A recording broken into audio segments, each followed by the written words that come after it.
رحم اللہ من قرأ الفاتحہ.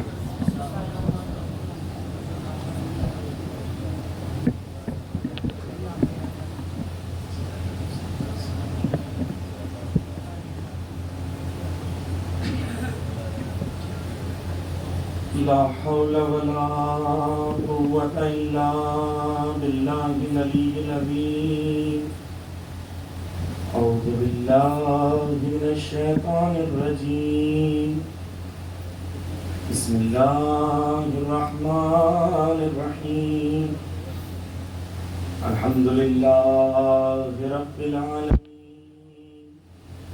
ثم الصلاة والسلام على أشرف الأنبياء والمرسلين وخاتم النبيين بالقاسم محمد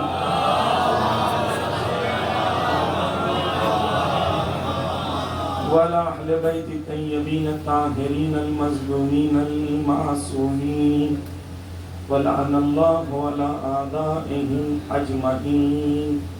أما بعد، قال رسول الله صلى الله عليه وآله وسلم: أنا مدينة العلم وعلي بابها. صلوات پڑھنا.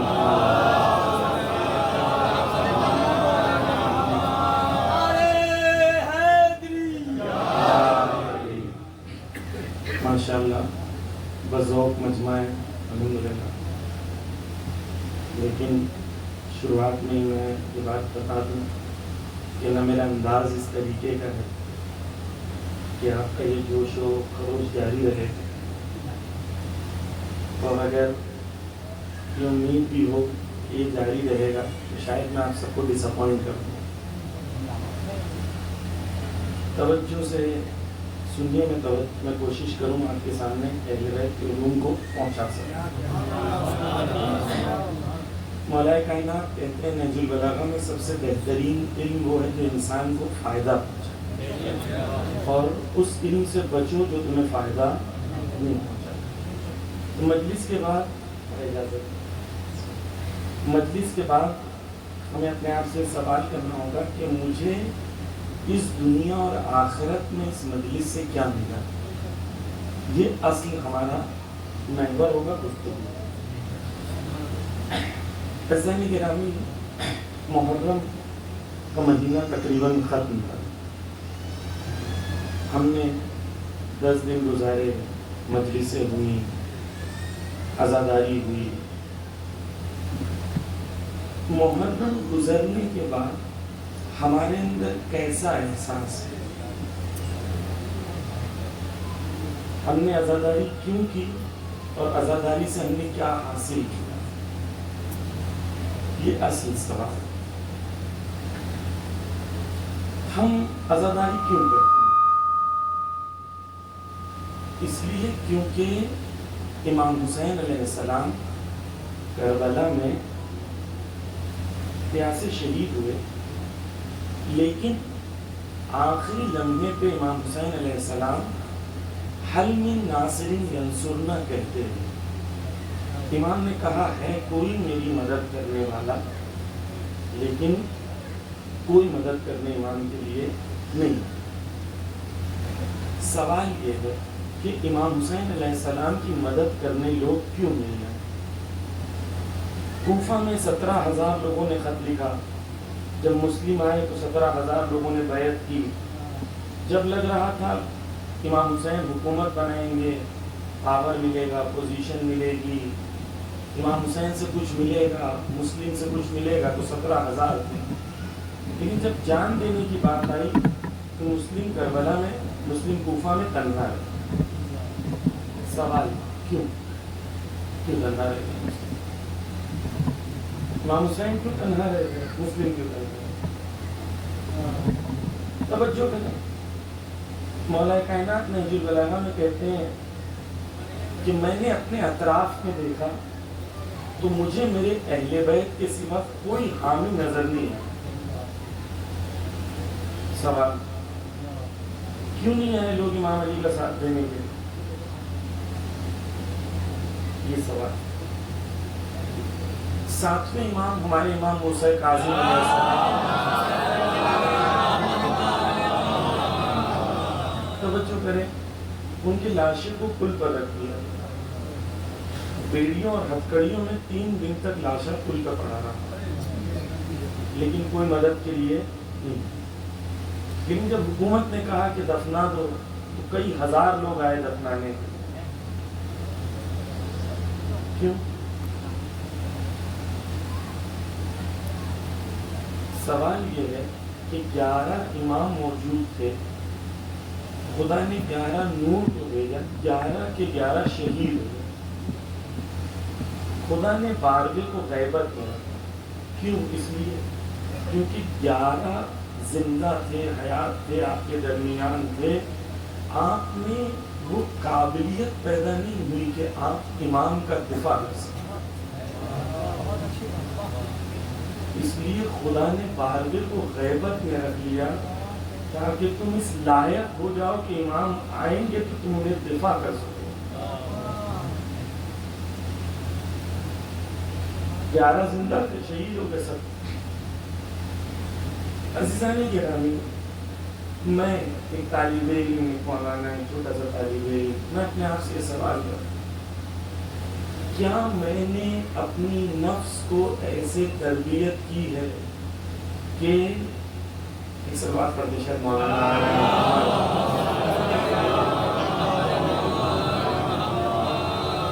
سوال پڑھتے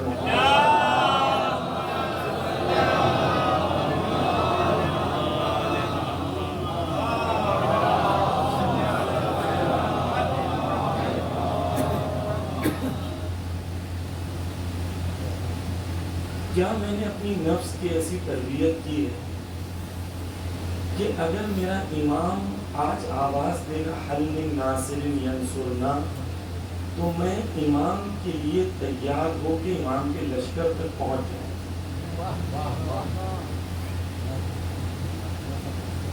یہ عزاداری میں اصل چیز ہے، روح عزاداری یہ کہ امام حسین تنہا تھے، میرے وقت کا امام بھی تنہا ہے، امام حسین بھی نصرت کے لیے بلا رہے تھے، میرے وقت کا امام بھی نصرت کے لیے بلا رہا۔ امام حسین کا لوگوں نے ساتھ نہیں دیا، ان کے ناصر و یاور و مددگار نہیں بن سکے۔ اس فرش عزا سے کیا میں نے اتنی تربیت حاصل کی ہے کہ میں امام کا ناصر و مددگار و یاور بن سکوں یا نہیں؟ محرم ختم ہوتے ہوتے میرے اندر یہ جذبہ نصرت کا وقت کے امام کے لیے بڑھا یا کم ہوا؟ کیا میں نے اس محرم میں وقت کے امام کے ساتھ اپنے رشتے کو مضبوط کیا یا نہیں کیا؟ یہ عزاداری کی روح تھی، یہ اصل۔ توجہ کیجیے، میں ایک ایک کر کے آپ کے سامنے چیزوں کو پیش کرتا ہوں۔ کربلا کو دیکھنے کی 2 رخ ہیں۔ ایک، ہمیں کربلا سے کیا ملا؟ وہ تو حسین ابن علی کریم ہے، وہ تو دشمن کو دیکھتے ہیں۔ امام حسین جب دریا پہ قبضہ حسین کا تھا تو دشمن آئے، جب دشمن آئے امام حسین نے کہا پانی پلا، صرف یہ نہیں کہا پانی پلا دو، ایک شخص اتنا پیاسا تھا کہ موت کے قریب تھا، امام حسین نے خود مشکیزے میں خود اپنے ہاتھ سے پانی بھرا اور اپنے ہاتھ سے اسے پانی پلا۔ یہ کرم حسین کا، اس پینے والے کی کوئی فضیلت؟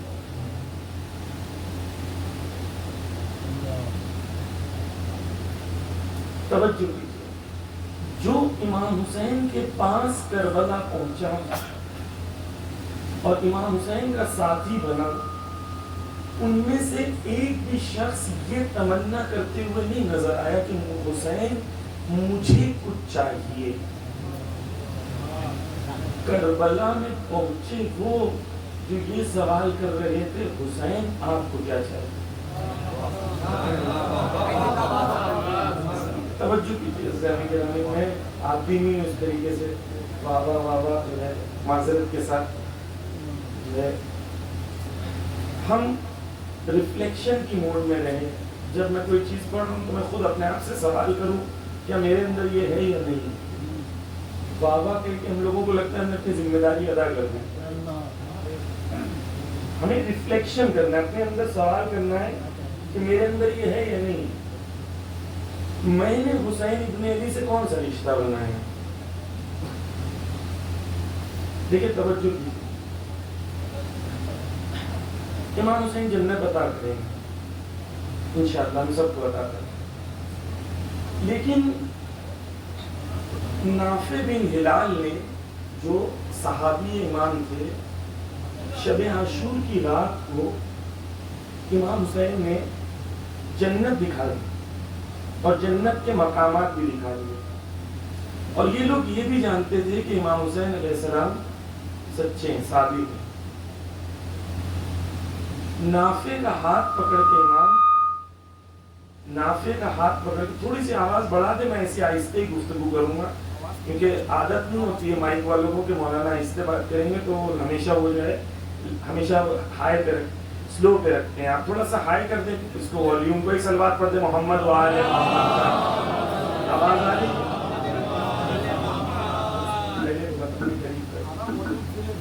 جی. نافع بن ہلال, توجہ کیجیے, خصوصاً جوان. نافع بن ہلال کا امام نے ہاتھ پکڑا اور رات کی تاریکی میں کربلا میں لے گئے, ایک ایسی جگہ جو دو پہاڑ کے درمیان کا راستہ. وہاں پر امام نے رات کی تاریکی میں نافع سے کہا, نافع چلے جاؤ, چلے جنت مل جائے گی.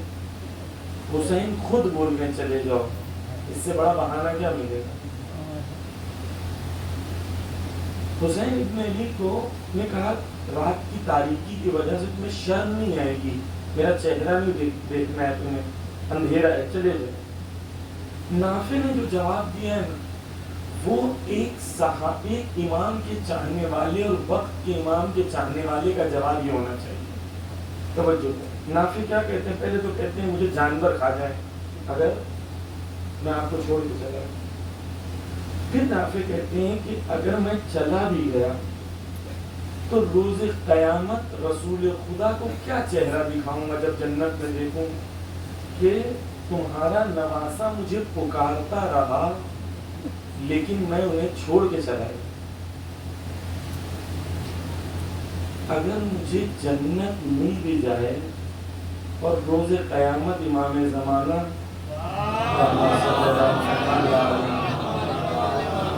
یا بی بی زہرا کے سامنے اگر میں آؤں تو کیا میں ان سے یہ کہہ سکوں گا کہ تمہارا فرزند مجھے بلاتا رہا لیکن میں دنیا میں مشغول رہا, مجھے جنت دے دو. جنت مل بھی گئی تو کیسے چہرہ دکھائیں, یہ نافع ہے. کربلا میں کوئی بھی حسین سے لینے کے لیے نہیں,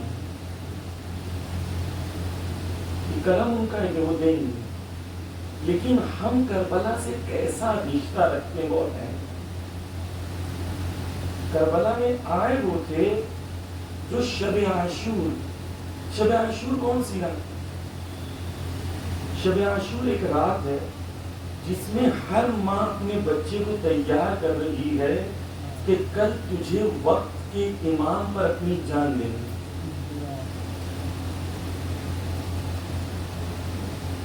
قاسم پریشان ہے کہ میں امام زمانہ پہ اپنی جان دے پاؤں گا یا نہیں دے پاؤں گا.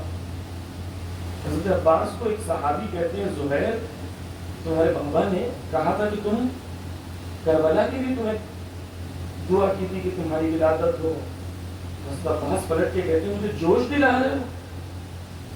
کربلا کی وہ رات تھی جس میں ہر شہید اپنے آپ کو دوسرے شہید پہ سبقت دلانے کی کوشش کر رہا ہے کہ مجھے پہلے قربانی دینا ہے, مجھے زیادہ قربانی دینا ہے.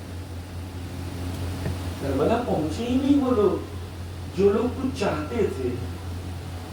کربلا پہنچے تھے وہ جو قربانی کرنا چاہتے.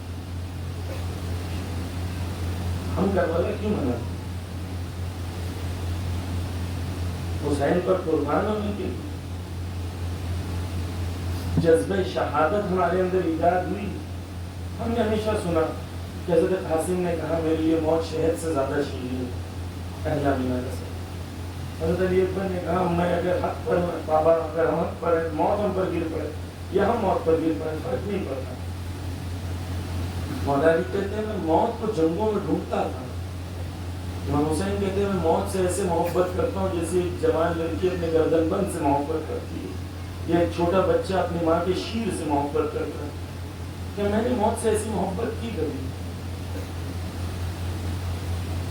ہم توجہ کیجیے ہم کربلا کو عزاداری مناتے ہیں لیکن ان جیسا بننا نہیں چاہتے. کیوں نہیں؟ کیونکہ ہم نے پہلے ہی اپنے ذہن میں بیریئر بنا لیا ہے کہ وہ تو معصوم ہے ہم ان جیسے نہیں ہو سکتے. ٹھیک ہے رتبتاً تو کوئی بھی ان جیسا نہیں ہو سکتا کیونکہ راستہ ہمارے پاس صرف ایک. وہ کون سا راستہ ہے؟ یہی راستہ حسینیت کا راستہ کربلا کا راستہ. توجہ کیجیے گا حسین ابن علی کے آیت اللہ سیستانی نے 40 خط لکھا تھا. اس کے جملے کہ حسین ابن علی کے جسم پہ لگے ہوئے زخم سے زیادہ حسین ابن علی کو تڑپ اور مشکل تب ہوتی ہے جب رسومات کے زخم ان کے اوپر لگائے. جب بے پردگی کے زخم ان پر لگائے گناہوں کے زر لگائے. عزیزاً گرامی کربلا اور عزاداری روحوں کو زندہ کر رہی ہے ضمیروں کو جوڑنے کے لیے. فرش ازا پہ جب میں آؤں تو میں اپنے آپ سے سوال کروں میں کہاں آئی. یہ وہ جگہ ہے جو آیت اللہ شستری کہتے ہیں کہ امام حسین کے 4 مقام ہیں. ایک آسمان پہ جہاں پر انسان کی رسائی نہیں ہے. 2 کربلا میں جہاں ان کی زری. 3 جو کربلا میں 3 کہتے ہیں کہ مومن کا دل ہے جہاں پر حسین رہتا ہے. 4 فرش ازا جہاں حسین. اس فرش ازا پہ میں کیسے آتا ہوں؟ اس فرش ازا پہ جتنے لوگ بیٹھے ہیں کیا سب کے دل ایک دوسرے سے جڑ چکے ہیں؟ کیا ہمارے اندر وہی جذبہ ہے جو شہدائے کربلا میں خیمے کے اندر تھا کہ ہم سب ایک سپاہی ہیں ایک امام کے چاہنے والے ہیں ہم سب ایک دوسرے کے اوپر جان نثار کرنے تیار ہیں؟ کہ ہمارے بھائی بھائی کے رشتے ایسے ہیں جیسے امام حسین حضرت عباس کہتے, بھائی بہن کے رشتے ایسے ہیں جیسے امام حسین حضرت زینب کہتے. امام حسین کہتے ہیں کہ اگر 2 مومن میں لڑائی ہو جائے تو جو پہلے معاف کر دے وہ پہلے جنت جائے. ہم میں سے کون ہے جو پہلے آج جنت جانے کے لیے؟ بس ہم کیوں آئے فرش ازا پہ اپنے آپ کو تیار کریں؟ کس کے لیے؟ وقت کے امام کے لیے. اور اگر ہمارے اندر یہ جذبہ جاگ رہا ہے کہ ہم وقت کے امام کے لیے تیار ہونا چاہتے ہیں تب ہم حقیقی طور پر عزاداری کی روح تک پہنچنے کی کوشش کرتے ہیں. ایک سلوات کا سہارا دے کچھ چیزیں آپ کے سامنے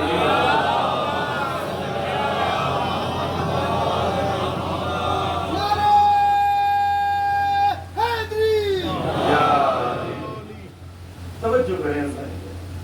امام حسین علیہ السلام جب مکہ سے نکلتے ہیں حج کو عمرے میں تبدیل کرتے ہیں تو امام حسین علیہ السلام کئی منزلوں سے گزرتے ہیں.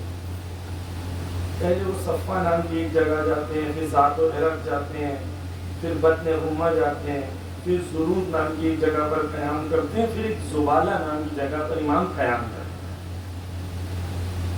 میں یہ کہوں گا کہ جو جوان بیٹھے ہوئے ہیں اس کو ایسے تصور کریں کہ ہم بھی وہاں موجود ہیں اور امام ہم سے کہہ رہے ہیں کہ ہم وہ محسوس کریں کہ میری گنہگار زبان نہیں کہہ رہی ہے, امام آ سکتے ہیں تاکہ وہ اثر ہو امام کے قول کا.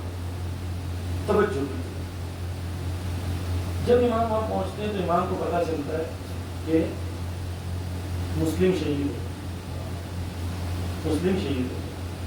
جب پتہ چلا مسلم شہید ہو گئے تو کیا ہوا؟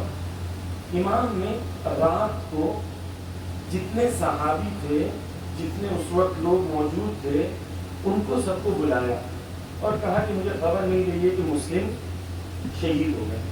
مسلم شہید ہو گئے. پھر امام نے کہا فمن احب منکم الانصراف فلینصرف. تم میں سے جو بھی اگر پسند کرتا ہے کہ وہ انصراف دے دے، اس کو میں کہتا ہوں انصراف دے دے، مجھے چھوڑ کے چلے جائے، میں بیعت کو اٹھا لیتا ہوں۔ اب توجہ، امام نے کہا میں بیعت اٹھاتا ہوں، مجھے چھوڑ کے چلے۔ تاریخ میں علماء نے لکھا ہے کہ تقریباً 300 یا 350 یا الگ الگ فگرز ہیں کتنے لوگ امام کے ساتھ موجود ہیں۔ یہ لوگ وہ لوگ ہیں جن لوگوں نے حج نہیں کیا، امام کے ساتھ رہے، حج چھوڑ کے رہے، جانتے تھے کہ امام کا رتبہ کیا ہے، حج کو عمرے میں تبدیل کیا امام کے ساتھ، لڑنے کے لیے بھی تیار ہے، کوفہ جانے کے لیے بھی تیار ہے، اتنا لمبا سفر طے کیا پھر آئے ہیں۔ پھر امام نے کیا کہا؟ پھر امام نے کہا من کان فینا باذلا مہجته وموطنا للقاء الله نفسه فلیرحل معنا۔ توجہ بھائی جان اب بیٹھ جائیے پلیز، معذرت چاہتا ہوں، تھوڑا سا ایک جگہ لگا کے بیٹھ جائیے تاکہ میں مومنین سے گفتگو کر سکوں، ان کو دیکھ سکوں۔ صلوات پڑھ لیں محمد۔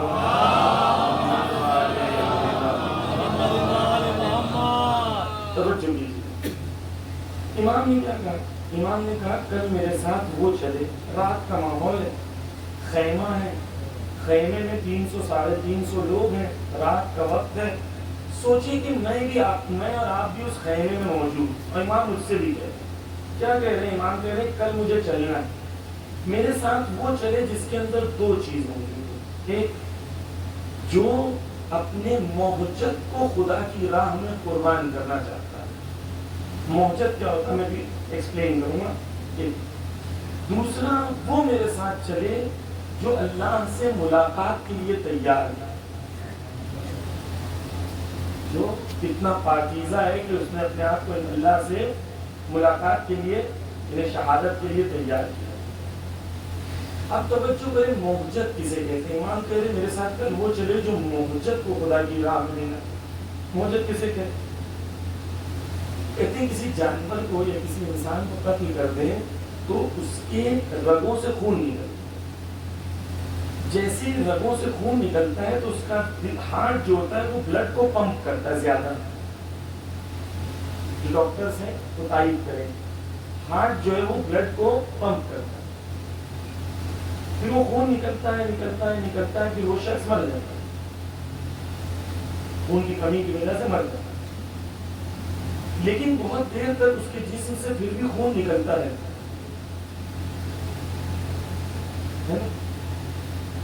ڈاکٹرز کہتے ہیں کہ اگر اس کا دل جو ہے اس کو اگر آپ 72 گھنٹے کے بعد بھی نکالیں جسم سے اور کاٹیں تو کچھ قطرے خون کے اس میں باقی رہتے ہیں کیونکہ وہ پمپ کر رہا ہوتا ہے، اس خون کے قطرے کو موہجت ہے، جو زیارت عاشورہ میں بھی موہجت ہے۔ حسین کی راہ ہمیں کیا دینے تیار ہو؟ اپنے جگر کا وہ خون جو موت کے بعد بھی دل میں موجود ہو، وہ خون حسین کی راہ میں قربان کرنا چاہیے۔ وہ میرے ساتھ چلے۔ پھر امام نے کہا کہ میں سونے جا رہا ہوں، کل صبح میں حرکت کروں۔ جب صبح امام اٹھے اور امام نے حرکت کی تو امام کے ساتھ ان 300 افراد میں سے صرف 50 تھے جو چلے، باقی سب سوئے ہوئے۔ سوال، اگر آج امام مجھے اس خیمے میں ہوتے امام، اور امام مجھے کہہ رہے ہوتے کل صبح میرے ساتھ وہ چلے جو اپنے جگر کا خون میری راہ میں قربان کرنے تیار ہے اور اللہ سے ملاقات کے لیے تیار ہے، ہم میں سے کتنے چلے؟ میں نے اپنی نفس کو کتنا تیار کیا؟ اس لیے عزیزان گرامی، اگر سب چیز مل جائے دنیا کی لیکن امام کے لشکر میں نہیں پہنچ سکے تو ہمیں کیا حاصل؟ توجہ کر، یہ موہجت دینے کی ہے۔ کربلا کے سے اگر ہم نے ہمیشہ ایٹیٹیوڈ کیا رکھا ہے، کچھ چاہیے وہ قدیم ہے، وہ عطا کر دے، لیکن کبھی یہ توجہ نہیں کی کہ انہیں ہم سے کیا چاہیے۔ یہ اصل اب توجہ کریں، میں مثال دیتا ہوں لیلا مجنون کی، آپ لوگ توجہ سے سنیں کہ اس مثال میں ایک پیغام ہے جوانوں کی۔ مولانا روم نے یہ مثال لکھی ہے، لیلا مجنون کی طرف توجہ نہیں کیجیے گا، میسج کی طرف توجہ کیجیے گا، نہیں تو بولیں گے مولانا کل آئے تو لیلا مجنون کی کہانی سنا کے چلیں گے۔ توجہ کریں، مولانا روم نے نقل کیا کہ ایک بار ایک مجنون ہے، مصنوعی کہانی، جھوٹی کہانی، ایک مجنون گھومتے گھومتے لیلا کے محل کے پاس پہنچا، دربان کو کہتا ہے جا کے لیلا سے کہو کہ مجنون بھوکا ہے۔ لیلا کھانا پروستی، اس کو کھانا بھیجتی، لیلا کھانا پروستی اور اس کو کھانا بھیجتی۔ مجنون صاحب وہیں پر خیمہ اپنا لگا لیتے ہیں، روز لیلا کو بولتے ہیں کہ کھانا چاہیے، روز لیلا کھانا پروس کے بھیجتے۔ کئی مہینوں تک یہ چلتا رہا۔ ایک دن لیلا نے دربان سے کہا کہ آج جب تم جاؤ گے اور مجنون کھانا کھا لے گا تو اس کو کہنا کہ اپنی انگلی کاٹ دے اور ان کے گلاس جو ہے اس میں خون بھر کے مجھے بھیج دے، تاکہ مجھے پتا چلے کہ تو بھی مجھ سے عشق کرتا ہے۔ تو مجنون نے پورا کھانا کھا لیا۔ کھانا کھانے کے بعد جب دربان نے کہا تو مجنون نے جواب دیا، جا کے لیلا سے کہہ دو کہ یہ مجنون کھانا کھانے والا ہے، خون دینے والا ہے۔ میں حسین کا کون سمجھوں، کون سمجھ، خون دینے والا ہو گیا کھانا۔ اب سوچیں ہمیں کیسا بننا۔ حضرت سعید بزرگ تھے، جوان نہیں ہوئے، جب امام پر تیر چل رہے تھے تو علماء نے کہا کہ ایک تیر امام حسین پہ نماز میں نہیں ہے، تیر کو کسی طریقے سے حسین تک پہنچنے۔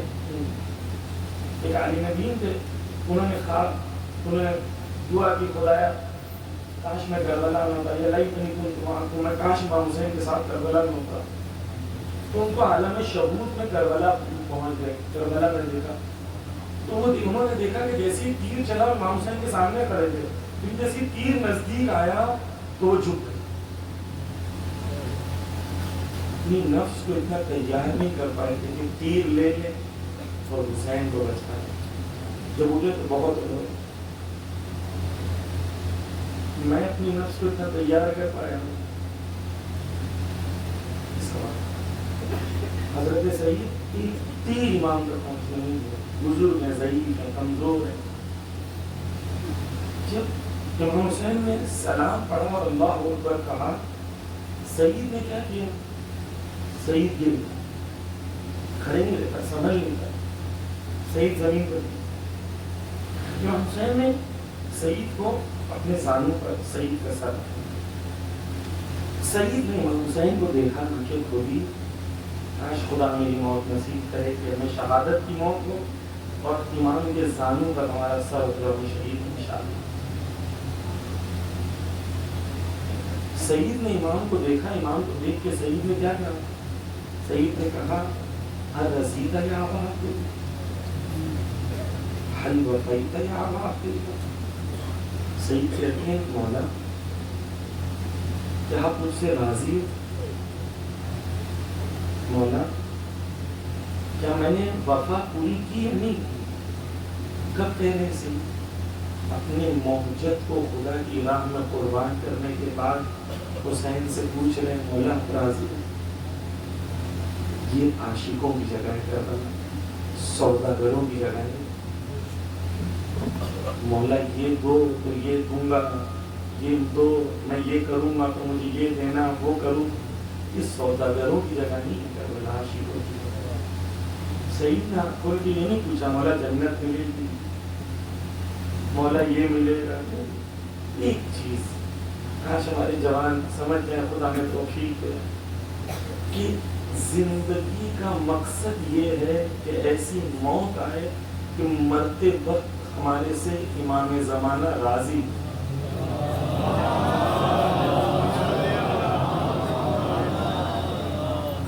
امام زمانہ ہم سے راضی۔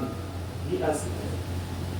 سعید کی موت، زہیر کی موت، عاصم کی موت، علی اکبر کی موت، یہ سب وہ کیا ہیں؟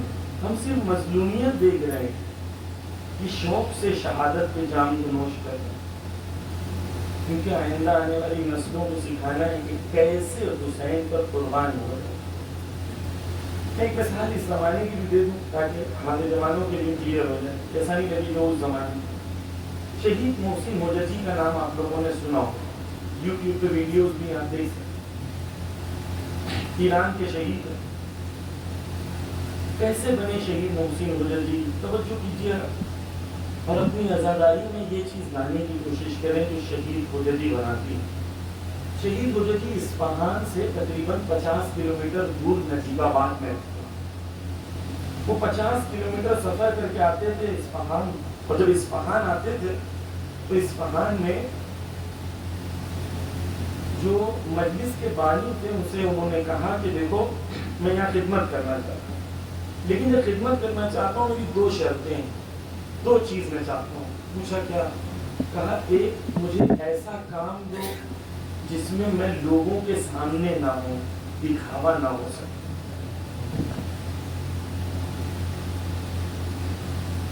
مجلسوں کے اندر یہ بیماری ختم ہو جائے کہ دکھاوا. میں نے بڑے مولانا کو بلایا، میں نے چھوٹے مولانا کو بلایا، میں نے یہ بانٹا، میں نے وہ بانٹا.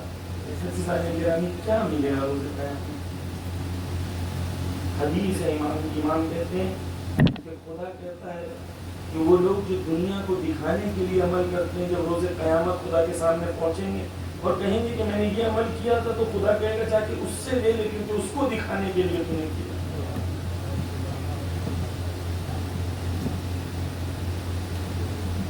شہید حجتی کہتے ہیں اس بانی مجلس سے کہتے ہیں کہ مجھے ایسا کام دو جو میں کہیں سامنے نہ ہوں. پھر شہید حجتی مجلس سے پہلے 2 گھنٹہ آتے تھے، پورا امام بارگاہ صاف کرتے تھے، ٹوائلٹ صاف کرتے تھے، اور پھر کھانا جب بڑھ جاتا تھا تو آخر میں برتن دھو کے گھر جاتے تھے. سب سے آخر، سب سے پہلے آتے تھے، سب سے آخر جاتے. توجہ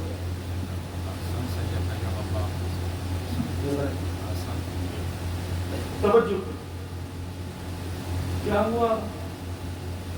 ایک دن تھک کے بیٹھے ہوئے، بہت تھک گئے، تو بانی مجلس نے کہا کہ مولا سلامت رکھے، آج تم نے حق کو ادا کر.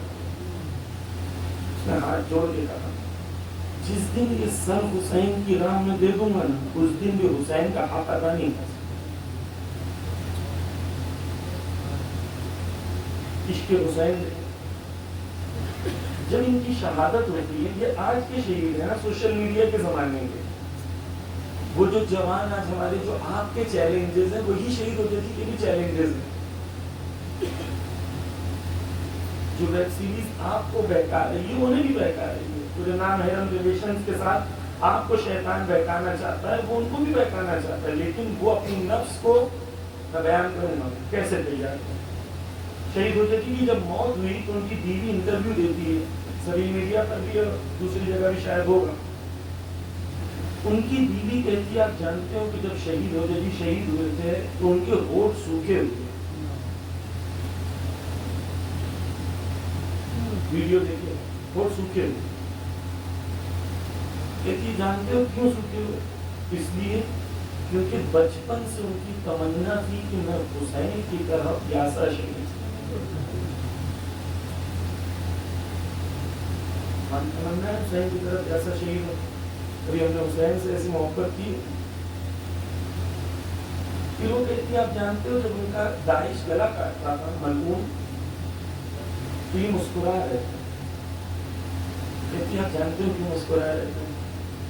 کیونکہ ہم ان کا گلا کٹتے ہوئے دیکھ رہے تھے اور وہ حسین ابن علی کی زیارت کر رہے تھے. کچھ لوگ ایسے ہیں جو اس زمانے میں اپنے آپ کو امام کے لیے ایسے تیار کرتے ہیں. یہ شوقہ، یہ کربلا ہے. ہم نے اپنی فرش ازا سے ایسے جوان کیوں تربیت نہیں کرتا؟ یہ بھی فرش ازا ہے جس سے قاسم سلیمانی بنتے ہیں. آپ توجہ کریں آج کی جوان کیسے ہیں اور ہمیں کتنا فاصلہ طے کرنا ہے. ہمارے یہاں تو بس یہی ہے کہ ہماری انجمن بہت پرانی ہے, ہم قدیمی ہیں, اور ہمارا علم اتنا اونچا ہے اور ہم نے اتنا زور سے ماتم کیا, اور یہاں سے سب صحیح ہے, لیکن روح ہے یا نہیں ہے وہ روح. توجہ کریں, لبنان میں ایک ماں ہے تو بہنیں بھی بیٹھی ہیں, ایک ماں ہے اس کی کار پہ بوم گیا, 3 بیٹیاں غالباً 11, 9 اور 8 سال کی یا 7 سال کی, اس طرح بہت چھوٹی چھوٹی بچی ہیں. 3 بیٹیاں شہید ہو گئی اور ایک ماں ان کی اسی کار میں شہید ہو گئی اور خود یہ بچ گیا. ان کا انٹرویو یوٹیوب پر ہے, دیکھیے. ان سے جب انٹرویو پوچھنے آتا ہے کیا ہوا, خدا کی قسم اتنا سکون اور اطمینان ان کے چہرے پر ہے, وہ شہید کی بچیوں کی ماں کے چہرے پر. ان لوگوں نے زینب کبریٰ کو پہچانا ہے کہ زینب کبریٰ کون تھی.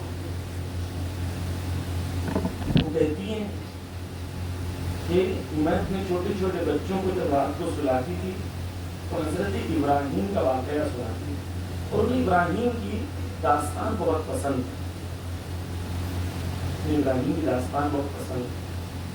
تو مجھے یقین ہے کہ جب ان کی شہادت ہوئی اور وہ آگ لگی تو جس طریقے سے ابراہیم کے لیے خدا نے اس آگ کو بردن میں سرد کر دیا تھا, مجھے یقین ہے کہ میری 3 بیٹیوں کے لیے خدا نے آگ کو سرد کر دیا. کون سی ایمان کے درجے تھے. ان لوگوں نے یہ فرش ازا سے سب کچھ دیا, لیکن فرش ازا پہ سودے بازی کے لیے نہیں آئے تھے, سیکھنے آئے, اپنے آپ کو حسینی بنانے آئے تھے, کربلائی بنانے آئے. ایک 12 سال کا بچہ کربلا میں ہے, غالباً ان کا نام عمر حنظلہ تھا, حسین کا صحیح نام علماء موجود ہے, اگر تعریف کریں یا اصلاح کریں. جب وہ 12 سال کا بچہ جب میدان میں آتا ہے کربلا میں تو حسین کہتے ہیں تم چلے جاؤ, تمہارے باپ کا غم کافی ہے. بچے کا نام عبداللہ تھا, ان کے والد کا نام عمر تھا. ماں کہتے ہیں چلے جاؤ, تمہاری ماں کے لیے تمہارے باپ کا غم کافی ہے. تو وہ کہتی ہے پلٹ کے, بچہ کہتا ہے پلٹ کے, میری ماں نے مجھے سزا دی.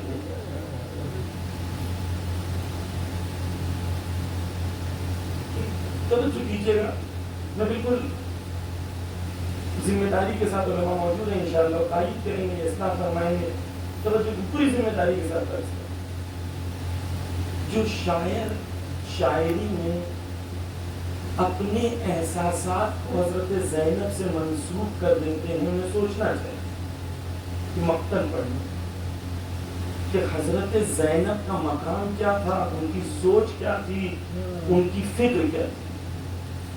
ہم نے خود کو اہل بیت تک تو نہیں پہنچایا, لیکن کوشش ہمیشہ یہ کرتے ہیں کہ اہل بیت کو اپنے تک پہنچا دیں. جب عمر تمہارے حنظلہ کی غالباً کا نام تھا, ان کی ماں جو ہے وہ کہہ رہی ہے کہ میں نے سجا کے بھیجا ہے اپنے بچے کو خدا کی راہ کی. حضرت زینب کا کیا مقام ہے. ہمارے شاعر لکھنے لگتے ہیں ان کی تمنا ایسی تھی, تمنا ویسی تھی, ایک تمنا تھی, 2 تمنا تھی, تجھے ایسا دیکھوں تجھے ویسا دیکھوں. کس نے کہا آپ کو, کس نے کہا.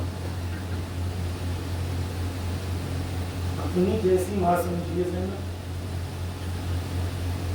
زینب بہت بلند ہے. میں واقعہ بیان کرتا ہوں آپ کے لیے. عزیزان کرام, میرا مقصد صرف یہ ہمارے اندر جذبے کو ایجاد کریں. میں صرف یہ کر سکتا, چھوٹا سا طالب علم صرف یہ کر سکتا. توجہ کریں عزیزان کرام, توجہ کیجیے. 2 عزاداری کے نمونے میں آپ کے سامنے پیش کرنا چاہتا ہوں. 2 عزاداری کے نمونے, ایک عراق اور ایک نائجیریا. عراق میں